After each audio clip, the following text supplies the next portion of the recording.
Lord Jesus. Oh, So the question today is, how can you use BookBub to market and promote your book? Diana, welcome to Reality Coaching for Writers, where we offer. no fluff, just the real stuff to help you succeed. Yeah. And so before we came on, I was telling you I wanted to do this episode for a while, but I've been reluctant because I don't actually use BookBub ads the way they're intended, and I'll explain real quick why. I'm writing middle grade fiction and YA fiction for boys primarily. Girls enjoy the books as well, but I'm trying to market and sell the paperback versions, right?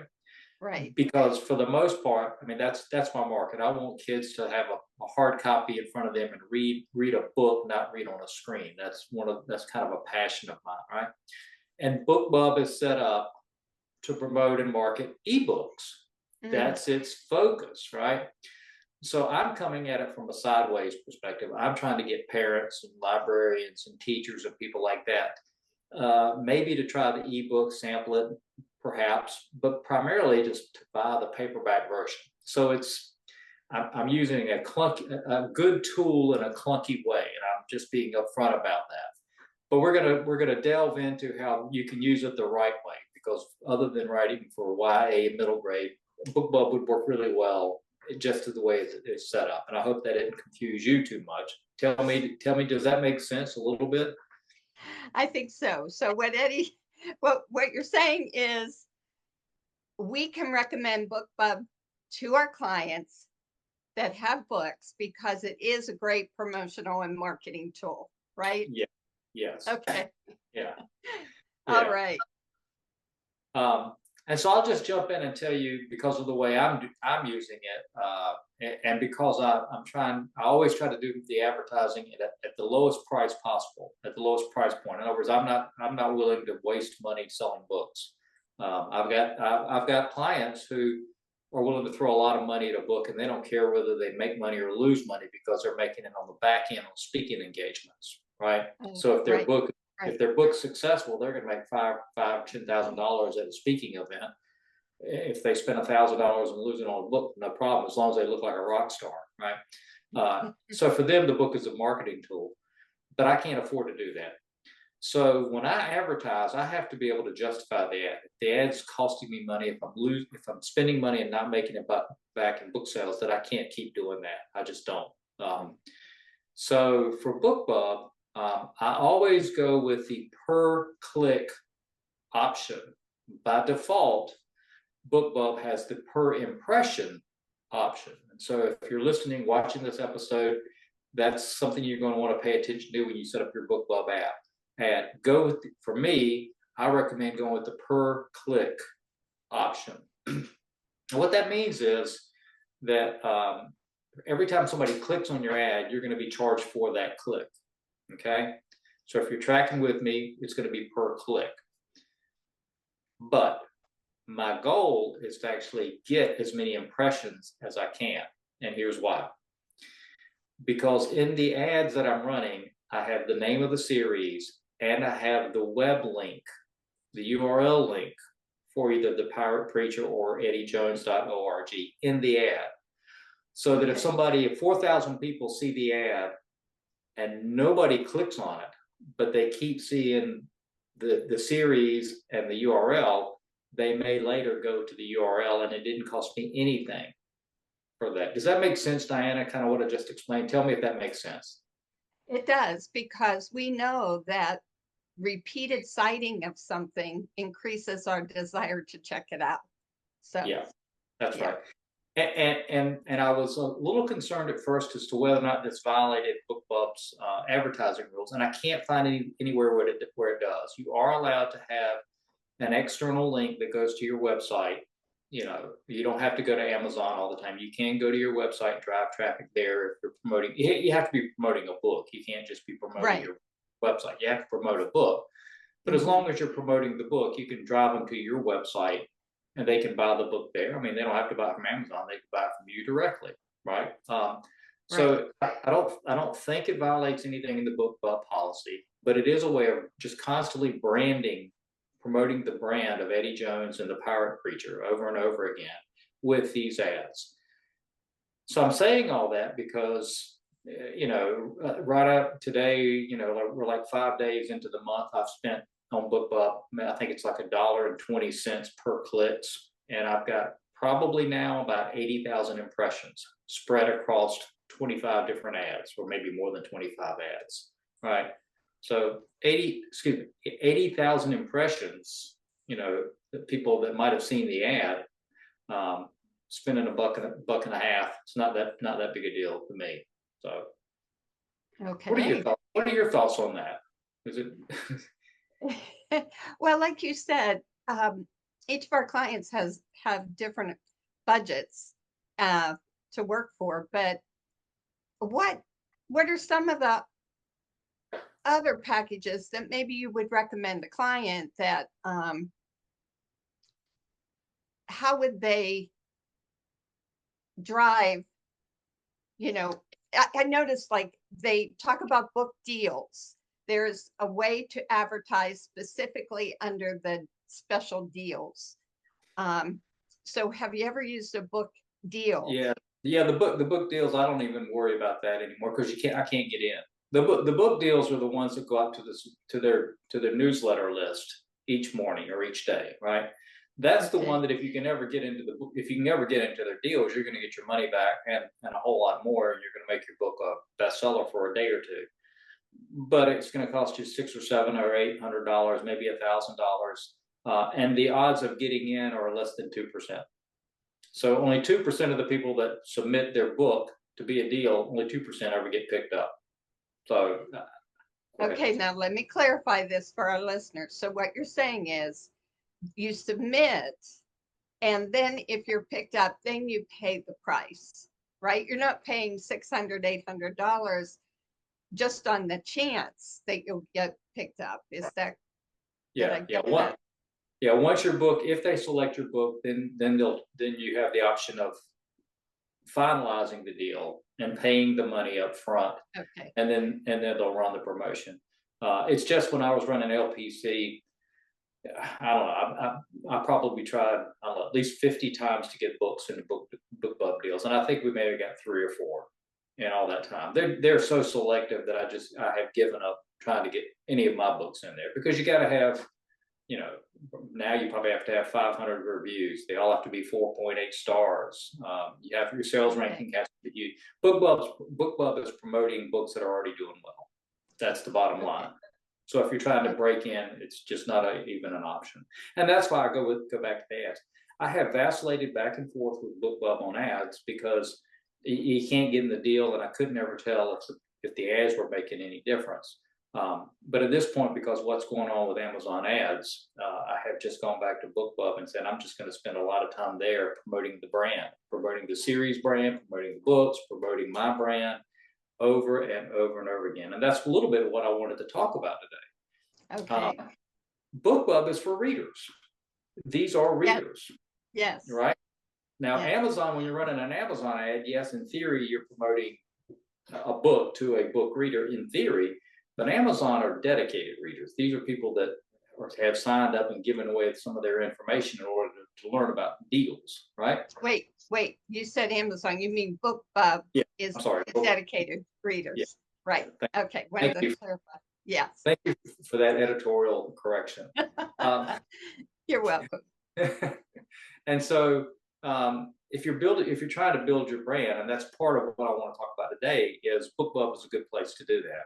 And I'll just start off, with a disclaimer and say, most people don't know who I am.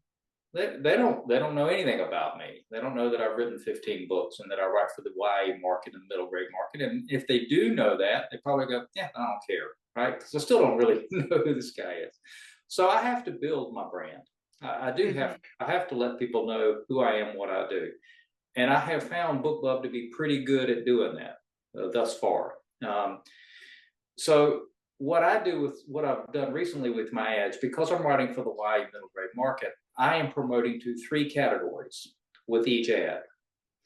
I'm promoting to Christian fiction, because you and I know what our beliefs are, and you know the market I'm trying to reach. And at this point, I'm willing to just put the label Christian on me and go with that and not worry about trying to reach the general market. Yeah. my books are fine for the general market because they're not preachy. But you know, if you're trying to, if I know that Christian moms and dads and parents and nieces and all those are looking for books, I want them to know this is a good, safe series for their kids, right? Right. So I'm Right. going to advertise to that category. I'm going to advertise to the middle grade market, and I'm going to advertise to the YA market. Those are the three categories that I pick for my BookBub ads. Okay. And I just keep repeating different types of ads for that market over and over again. As far as the branding goes, I'm promoting the book, and let me just say at the end of this episode, I'm going to put up, I'll tag some ads that I've created so that you can see my way of doing it, and then maybe that'll spur some imagination and go, yeah, I see what he's trying to do. I can do it better. But I promote the book, a book itself. I promote the series itself. I include ads that have positive reviews or endorsements from people. And I'll run an ad occasionally for bio about who Eddie is, right? So that people can learn more about Eddie. So I think I've got one ad that says Eddie was founder of Lighthouse Publishing at the Carolinas, co-founder of Christian Devotions Ministry, works for InspireFire.com, That's a way of trying to let whoever sees that ad go, okay, he's in the Christian market. This is what he does. Okay, I may take a chance on him. And I'm saying all that because we know, and that's one of the things I think you're going to talk about, is that you have to repeat this over and over again before people finally get comfortable enough to go, okay, I'm willing to take a chance. Right. Right. Yeah. Repetition is, something it's very important when you're using a marketing site like this. Definitely need the repetition. But I like that you're doing those three types of ads because, like you said, we are a reality TV driven society, and we like more information. We like a lot of information on people. I don't think I'm the only one. Well, I know I'm not because my friends do the same thing. When I watch a movie and there's a particular actor that I really liked, I will Google that actor. I'll check out, are they married? How old were they when they did this movie? What other movies have they done? So that I can check those out as well. And so I think it's really good that you're recommending three different types of ads because each thing is building on that personality of who you are and why they can trust you. So that's key, I think. What enticements do you use? Have you created any enticements? I have. I tried. Again, keep in mind in BookBub when they normally mean an enticement, what they're talking about is because again these are ebooks. That's primarily what BookBub is promoting, or ebooks. So for BookBub, they would recommend that you do a free giveaway, a free book. In other words, your ebook is free today, right? And you're thinking, well, how's that going to help me? I'm spending money to give my book away, but that's marketing. People do this all the time. We've talked about this. That's part of the marketing. Mm-hmm. So you can spend money to give your book away in order for people to find out, hey, she's a great writer. I like her voice. What else has she written? And go grab the backlist, right? So that's one benefit. Mm-hmm. But if you've got a 99-cent deal, that's another reason to run a BookBub ad and promote it hard, because 99 cents you may actually make a little bit of money, and still people will find out that you're a really great writer and go grab all your backlist stuff. Right. So free at 99 cents is the way BookBub intends for you, probably, or would recommend that you do this. To your point, the question, because I'm not giving away books and I'm not even driving people to read books, the ebooks, I'm not even promoting the ebooks necessarily. I ran incentives for free shipping, autograph copy with a free shipping. Okay. Oh, okay. I ran that for a while to see if I could generate any interest in that. I didn't, which really told me that because these consumers are so trained to look for free ebook deals at 99-cent ebook deals, that incentive didn't work. So I tried it hard, ran it really for about a month, kept hitting this really hard, and it didn't seem to work. And I was like, okay, so That's fine. It saves me from having to sign books and ship them. So we'll come up with another incentive. Um, you could do it. You could do it in my case where you buy one book, you get a free one to go with it or something like that. And I may come back after Christmas and try that. For me right now, the incentive is or the promotion is primarily just to make myself familiar with people, because I think what I decided was they really don't care what the deal is if they don't know me and can't trust me. So I'm going back to that part of it. I will mention that the analytics, it's a little bit difficult to pull with BookBub. I mean, you can see the impressions and you can see the clicks, but there's no way to track sales. They don't show the sales because they don't know, right? They don't know which books are sales. So I'll talk a little bit about this. If you're trying to track the analytics and see whether or not the ad works, be consistent with an ad or a campaign for a while. Track and see whether you generated any sales, and then note the day when you try a new ad. Okay, when you come up with a new ad, a new concept, a new promotion campaign, and then track and see whether you see a jump in sales then, right? And the other way you can track it, so you can track it by sales. And again, because I'm promoting the web link, the URL link in the ad, I can also track how many visits to the website I've had that month. Has it gone up from the previous month? And in my case, that's a pretty good indicator of whether or not the ad's working, because I don't, on the web, short of Google just suddenly finding me and deciding to recommend me, nobody's going to go visit the websites unless there's something driving them to the websites. Right. So that's the other way. If you're an author and you're trying to decide whether or not branding yourself through BookBub ads is working, start with the baseline of what are your site visits per month, what are your impressions, how many people are staying on the site, lock that down, and then come back 3 months later after you've run a campaign for 3 months or kept at it, and see whether or not there's been any increase in site visits. And if they have, and you haven't done anything else, you can probably say, well, that's BookBub.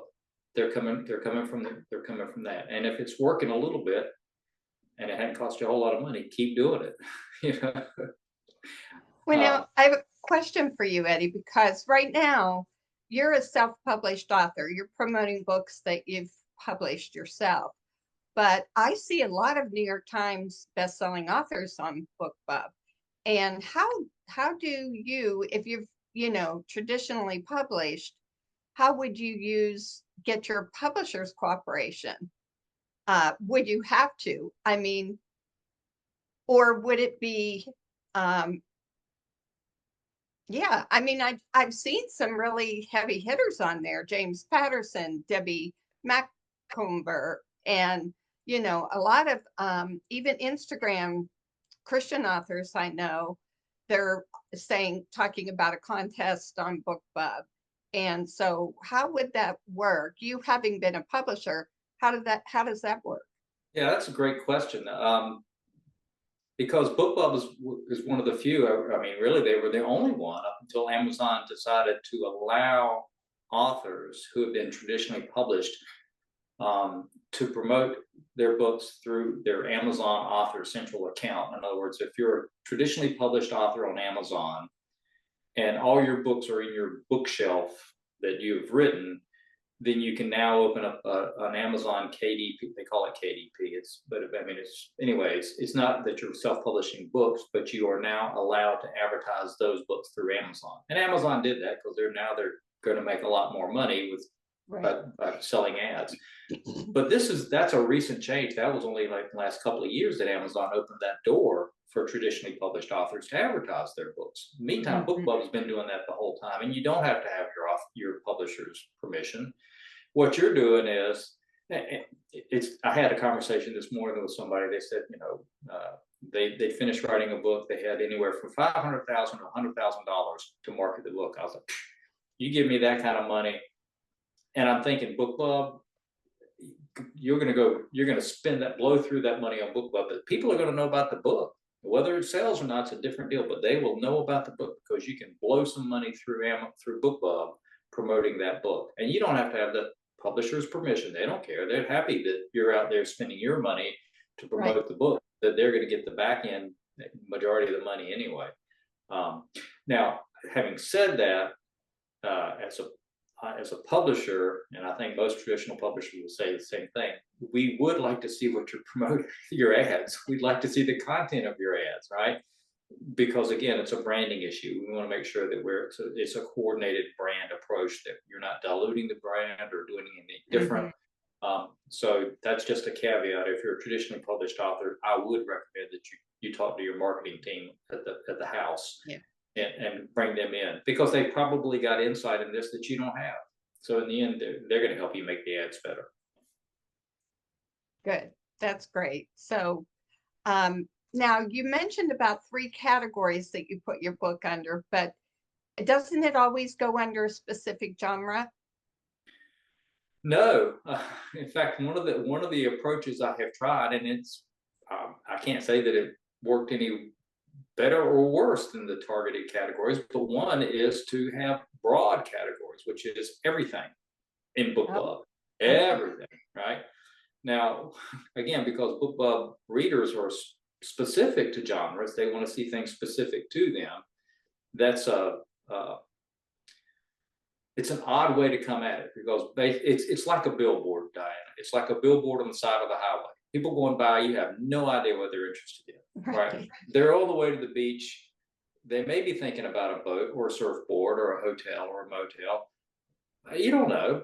Well, but if you're promoting a pig farm, I mean, what are the odds that somebody driving down the road is going to be interested in a pig farm? I don't know. Maybe 1%, maybe. But goodness gracious, if you capture that 1% that are all about pig farms, they might pull off the next exit and go see your pig farm, right? So that's the buckshot, right? So by not picking any categories, you are basically picking all categories, which means your ad is going to blow through a ton of impressions, and you're going to get more clicks, because somebody's going to go, what is that? And it's just a curiosity click. They're not really interested in the book, but they're just curious, right? So now you've spent some money on that curiosity click, right? But again, if somebody gets there and goes, who would have thought pigs could have been so much fun? I want to give me a pig shirt, that kind of thing. So it's that approach, but it's not recommended. BookBub doesn't recommend that you go broad. They recommend you go targeted, that you pick your job targeted. Well, because I have under BookBub, they know what I'm interested in, so they send me specific, books that are on there right now. Like I go for mysteries, I go for nonfiction, but I put in my preferences. That's why I'm kind of surprised that you don't go for mysteries. But like you said, you're going for that impressions. Yeah, and I have tried. Brand. Yeah, and on the back end of BookBub algorithm, it's hard to determine how they treat those categories as to how they present the ads. I don't know enough about their algorithm to speak to it, but it does seem to be that when I add, so I mentioned the 3 categories: the Christian fiction, which is adult Christian fiction primarily, right? So let's be clear, I'm talking about these are adult Christian fiction books. So it's Christian fiction, middle grade, and YA. And when I add cozy mysteries to it, the impression seems to go down. Oh, wow. Interesting. Right. So it's almost as if BookBub doesn't know what to do with that. Like now they've got 2 adult categories, 2 young adult categories. They're not sure where to position the ad. So it's almost like it works against me.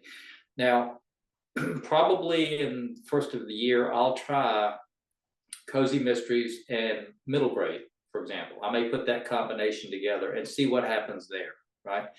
The downside is, and in that, if I do that, the ads I'll be running will be for parents who like cozy mysteries, and they want to get a mystery for their child that the 2 of them can read together, right, and share. Now, I'm not going to be targeting Christians, right? These are just parents who like mysteries and their kids like mysteries. So I could run a combo category like that and run an ad for that and see if that generates any interest. And I think it probably would. Right.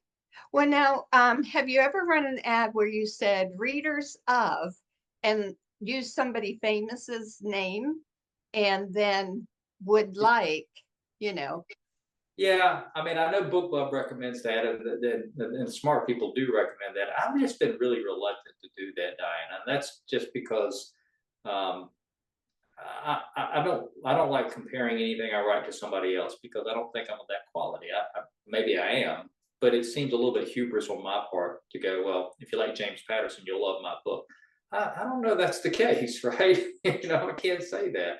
I you mean, I could like say readers of Mark Twain.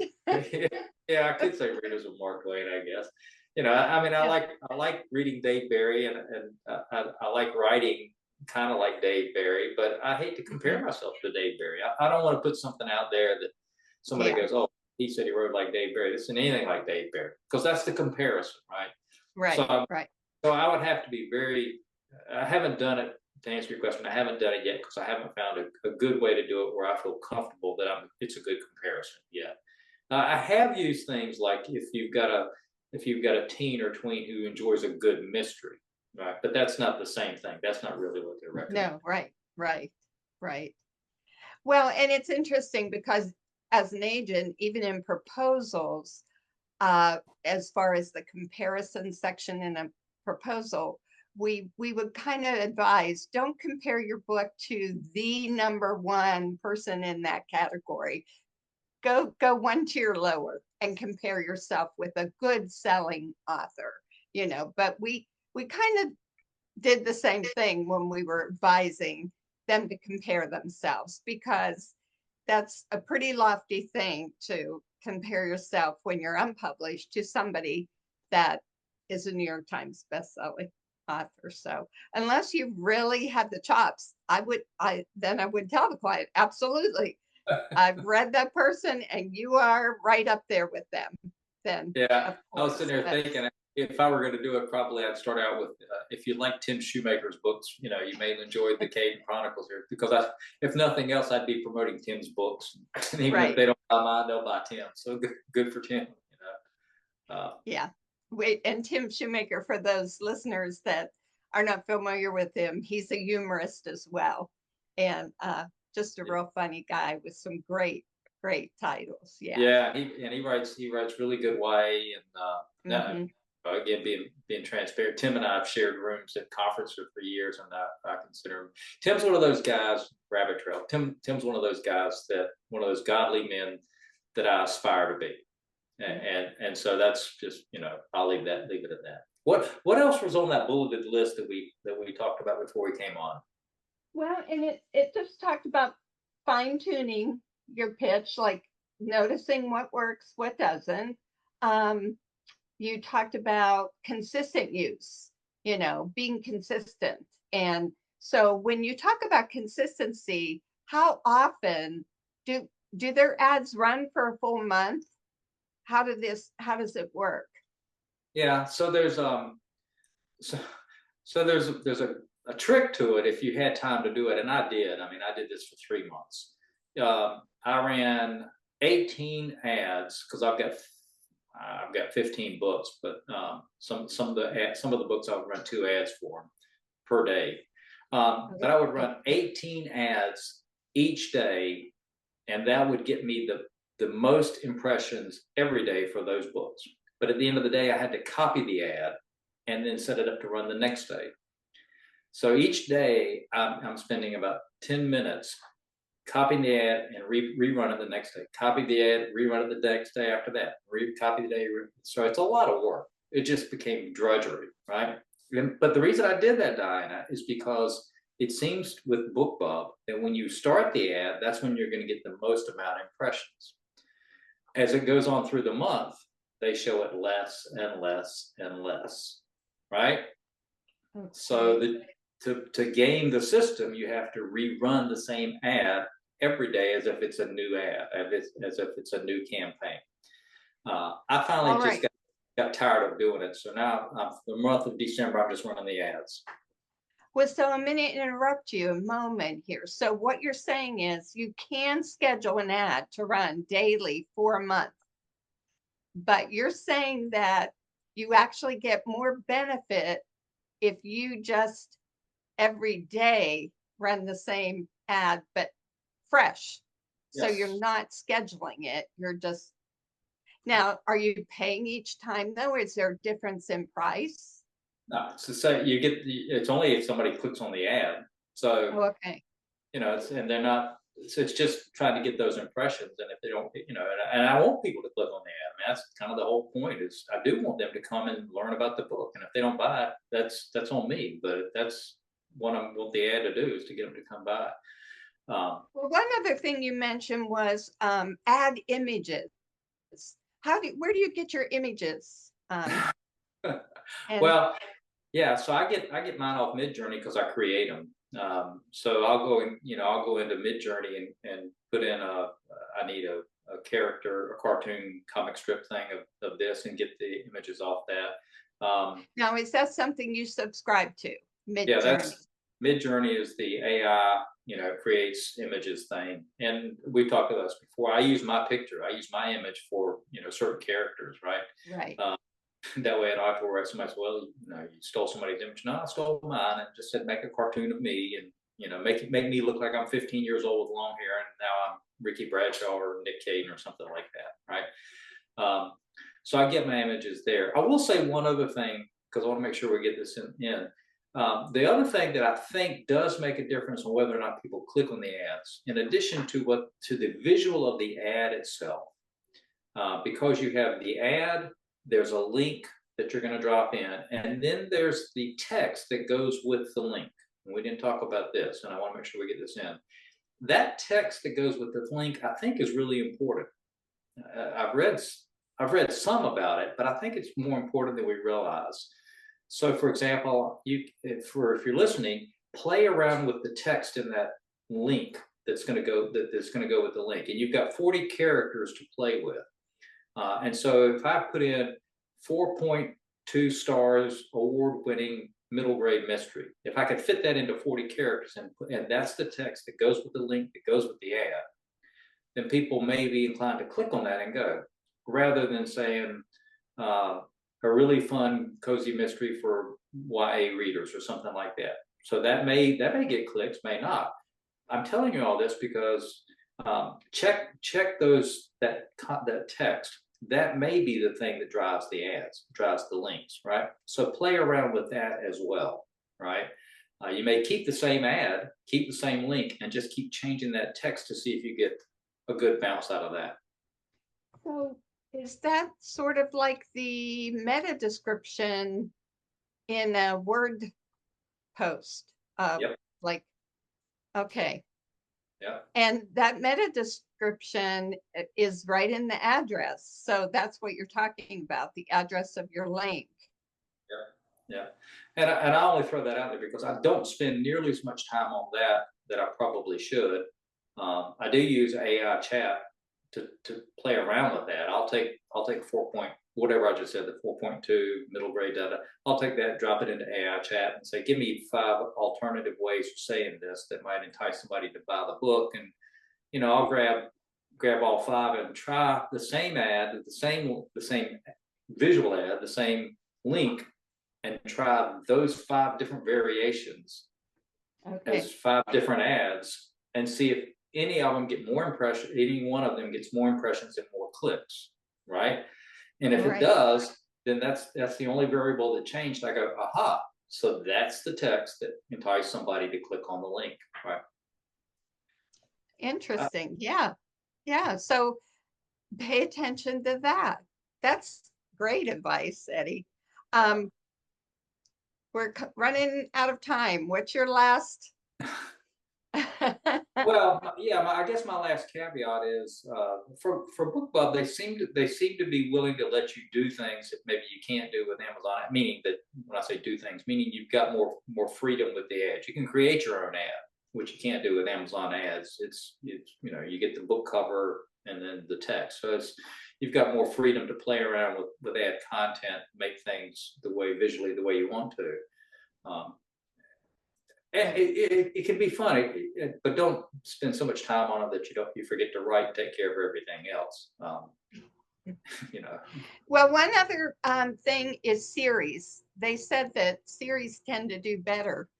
And one of the things they said about writing a prequel prequel, prequel, Yeah. prequel, and offering that. Have you ever done anything like that or I cared for? haven't done the prequel, but I do know that the series do better. And I know this because running these ads for consistently now, I've done it. I can't remember now how many months I've done it, and the variation. I can tell that the Curse of the Black Avenger, the first book in the Caribbean Chronicle series, that book has sold more copies than any other book in the series, right? Which tells me that some parents are picking it up for their kids, giving it to the child and say, read this and let me know if you think it's any good and whether it's worth. And we've talked about this before. That's the downside, though. Your first book in the series usually isn't your best, but that's what you're being evaluated on. So if you can find a way around that, God bless you. But but series do work in it. So if you promoted a first book in a series, that is good. It does work, I think.